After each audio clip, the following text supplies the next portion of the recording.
Hello, my name's Ben. And my name's Josh. And welcome back to FPL Graduates, and welcome back to another video navigating blank game week 12. Yeah, so we're going to be discussing, I know it's a week before game week 12, but we need to get it off our chests how we're going to be navigating blank game week 12, what you guys should be looking out for. Obviously, when we say blank game week 12, that just means that Arsenal and Man City won't be playing fixtures in that game week and everyone else will. So obviously, if you play those players, they're going to score 0 points. And what you should be doing with those assets going forward. Okay, so there are two sort of different scenarios that we can talk about. One is that you've got 2 free transfers for game week 11, and the other is you've only got 1 free transfer for game week 11. I'm going to talk about what you should potentially do if you've only got 1 free transfer ahead of game week 11. And in my opinion, that would be to save that transfer for next week and bank 2 free transfers for game week 12. I think that's going to be really important this game week. Banking your 1 transfer will obviously allow you to maybe make a potential premium transfer as well. You know, moving the likes of De Bruyne, Salah, if you wanted to get rid of him, to potentially bringing in Kane or another premium asset up top. So definitely potential there. If you've got 2 free transfers though, you've got a bit of a luxury thing to do right now.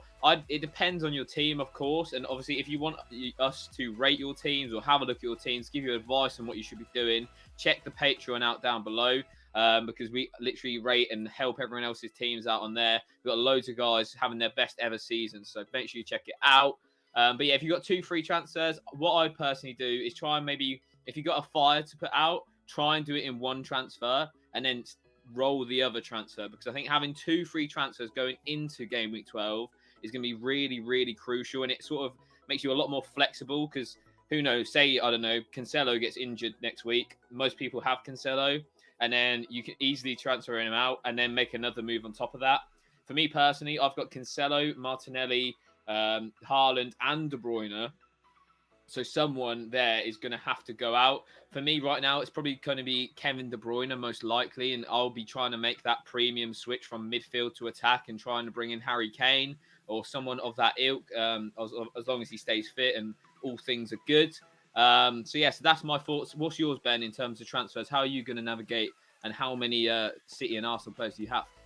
Yeah, so I mean, I only have 3 City and Arsenal players in total. I have Haaland, Cancelo and Martinelli, who I've got value in. So if you've got value in players, it's probably worth benching them this week. And like Josh said, if you have the luxury of 2 free transfers, using one to either put out fires, such as injuries, that sort of thing, or improving your bench options that you have, because it's more than likely that those bench options are going to have to play this week. So if you're looking at your team and you've got the likes of Nico Williams in your team, someone of that ilk, or maybe a Harrison Reed, or another £4.5 million fodder midfielder, it may be worth looking at how you can upgrade those players in 1 move or even 2 moves in game week 12. So assess your options and have a look at how you can improve that bench over the next 2 game weeks, and sort of come up with a plan of potentially getting someone out this week that can give you a bit of value. So maybe if Mitrovic is looking like he's going to be out, it might be worth bringing him out and bringing in someone a little bit cheaper that we know's nailed on to play. So